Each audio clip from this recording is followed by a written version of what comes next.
Hey, how you doing? Welcome to another reaction video for today, and we're here to take a look at a brand new pitch meeting. This is, of course, for Ghostbusters Frozen Empire. It's been a little while since I watched a pitch meeting. What was the last one? Was it Madam Web? Let's find out.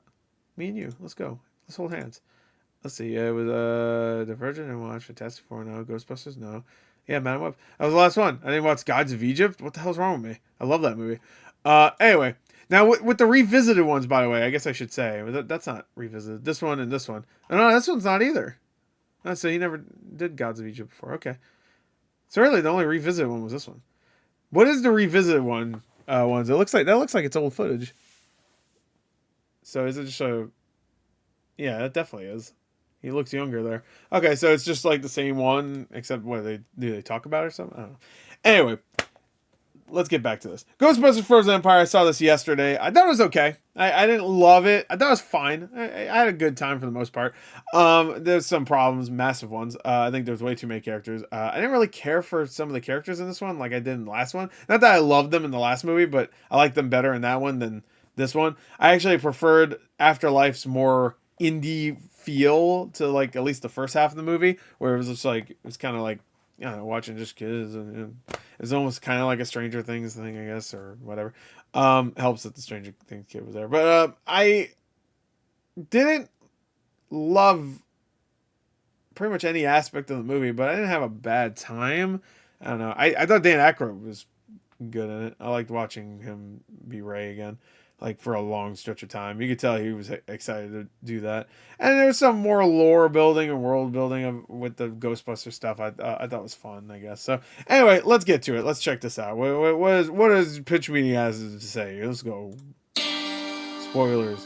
Oh, I thought the villain was pretty cool. So you have I thought the villain was cool, but then they fucked up and kind of didn't let the villain do anything. Like the villain goes in.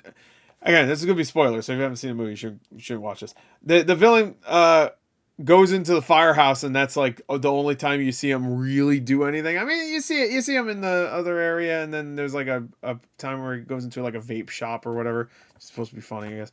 But I would have liked to see way more chaos. You know, we see that beach scene that was in the trailer, but I was like, what you saw in the trailer is pretty much exactly what was in the movie. I think there might have even been less in the movie because I don't know. Anyway. So what I'm saying is you didn't really get a lot of chaos, you know. Even the original Ghostbusters, I felt like it got more chaos, and it helped that a lot of that was like real stuff too. Like they actually recreated like a part of the street to break and stuff. I don't know. Anyway, let's get to it. It all ends in a building, I guess, just like the original. Whatever. Anyway, that's good. Ghostbusters for me. Yes, sir. Yes, sir, I do. The whole gang's back again. The original gang or the sequel, the reboot? Both. Who are we talking about here? We got, Ray, Venkman, Winston. Nice. Janine is back too, and Walter Peck. Wow. And Gary Gruberson, and Callie Spengler, and Trevor. Which one was Trevor? And of course, Phoebe Spengler's back, because she's like the new star, Wow. Well, sounds like a stacked cast of characters. And Lucky and Podcast are there too, of course. Oh, okay. The library administrator from the first movie, he's got a cameo. Probably enough. Oh, we got some new characters to introduce, of course, like Ned D. Oh, yeah, he did. I forgot. I actually... When you said it, I was like, he did? Oh, yeah, he did. I forgot there was a cameo from him. I totally forgot. That's wow. I think you should probably stop now. I'm already forgetting things. Yeah, he does have a cameo. He's outside the library. He's like, you can't be here. You're not supposed to be 50 feet in front of a school. I mean, a library. And Lars Pinfield, new character. You gotta stop. And Melody the Ghost. Please stop. She was really lame. That whole storyline was like, obviously they're trying to do some like, romance stuff there, which I don't know. It's just like there's way too many characters. You can't also force a romance in there, and also they don't want to go full with the romance too. You could tell. I guess they could have just been friends, really good friends. Hey, do you think that's such a large number of characters to put in this movie that it's going to be impossible to give any of them any satisfying arc or growth? I do not think that, no. Okay, good. So tell me about this movie. I can't wait to see them bust ghosts. Oh, and bust ghosts they will, sir. Once at the beginning and once at the end. That doesn't seem like a lot. Bust too many ghosts. And have a lot of characters to juggle. There's not really time for that stuff. But it's called Ghostbusters. It is, yeah, but... And to be fair, they bust more ghosts than fucking, the 2016 one where they bust one ghost, they let it free, and then they shoot ghosts, and then they disappear, which I don't think they understand the point of the Ghostbusters, but whatever. Every character needs some screen time, and I got a lot of characters. You put that many in there. That's what I loved about the original Ghostbusters. 4 main characters. at the most. I mean, you have Sigourney Weaver. I would even count her one of the four, really, because Ernie Hudson, he's kind of just like, I love Ernie Hudson in that movie, but he doesn't even show up until like 40 minutes into the movie or something like that.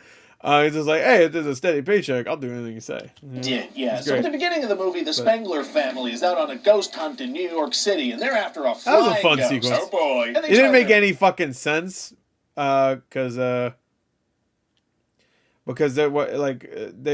try to trap it while it's on the ground, but they have like a flying version of the ghost trap. I'm just like, just use that. Why didn't you just do that? It's flying. It's like in the air. Just fucking use that. They try to use like the little RC one. The proton pack's a remote-controlled trap, but they finally catch it with a drone. Why didn't they start with the flying thing against the flying ghost? So we can showcase the different merchandise people can buy in store. Smart. Anyway, that makes sense, yeah. And Walter Even though I think the RC thing was in the last movie, so. Who's now the mayor of the city, tells them that Phoebe can't be a Ghostbuster anymore. Why? Well, because she's a minor. Right, I mean, I imagine the commute alone from New York City to the mines makes scheduling impossible. No, she's 15, so she can't bust ghosts till she's 18. That makes more sense. So because she's makes sense to me. A teenager, she goes to the park to play chess by herself at night, which is a thing that parents let their teenage kids do in New York City. Sounds sick. Well, I don't think they knew, to be fair. And she's gonna meet this 16-year-old ghost named Melody, and they're gonna bond in kind of a romantic way, but not so overtly romantic that some people could get mad about it online. Sounds safe. Oh, and Trevor's gonna have this recurring thing where he's trying to catch Slimer, so that's gonna be fun. Does that relate to the plot at all? Not really, no, but we gotta give Trevor something to do in this thing. Or we could just cut him out completely, send the character off to college or something, reduce the number of characters in this thing. No. We got the Stranger Things kid. Oh, okay. And another thing that's going on is that they're living at the fire station and the ghost containment unit. His arc with Slimer. That's he wants to catch Slimer. That's the whole thing he does in the entire. He does literally nothing else in it, of note at least. It's having problems. When he got the script, he was like, "Wait, where's my character?" It's right there. That's your character, Trev. Oh, the one that does fucking nothing? Great. So what are they going to do? Well, it turns out that Winston, who's been bankrolling them, also has been bankrolling a secret facility with secret employees developing new tech. Why would he not bring the actual Ghostbusters in on that? Because they were in the testing phases. Shut up. Secrets are fun, and they have this new thing to extract spirits from possessed objects. Why keep those teams separate from each other? Listen, sir, I'm going to need you to get all the way off my back about Winston's secrets, okay? He likes secrets. Secrets are fun. I already told you that. All right. Yeah, shut your fucking ass up. Get off of that thing. Secrets are pretty fun. And one day, this guy... Are they tight? Nadine brings in this very... He was the... you know what? I take it back. Did I say Dan Aykroyd was the best thing about the movie? I think he was the best thing. Scary possessed orb thing. Scary balls are tight. Yeah, they're golden tight. What? This guy unknowingly comes from a long line of fire masters, and they used to fight this demon that's trapped in this orb. Yeah, what's its deal? Well, it's called Garaka, and it freezes things. Cool. Yeah, and Garaka has this big plan to get out of the orb and make everything very cold. We're talking like Montreal in February cold. Oh, my God. Yeah. And so what's the evil plan? Well, turns out he enlisted the help of Melody the ghost to get Phoebe to kind of fall in love with her. What? So that she would then want to use the spirit extractor thing in Winston's lab to become a ghost for 2 minutes. What? So that he can then possess her as a spirit and make her body recite a chant that frees him from the orb. What? Yeah. It's like, fuck, what is his plan? It also doesn't make any sense. Why didn't he just possess Melody if she's a ghost anyway? Like, because then Melody betrays Garaka. So, like, I don't even understand the point there. Like, I just, like... Because if she was possessed by Garaka, then she would never betrayed him at the end. Spoilers, I guess. So that he can make things cold and spiky. And also the whole fucking thing is just like convenient. Like, oh, there's a thing that takes the spirit out, so I'm not gonna possess the ghost because he can only possess ghosts. Or he can mind control ghosts, I guess is more. Oh, that all sounds contrived and overly complicated and unlikely. Well, it happens. It says so right here. Oh, all right. So then everything freezes. That's what I wrote. And thousands of spikes shoot out the ground. Wow. So hundreds of people must die. No. How? It doesn't say that here. Well, the fucking the vape shop guy 100% died. He's dead. You see him freezing, and a bunch of shit like falls on the ground, like it was just his body crumbling.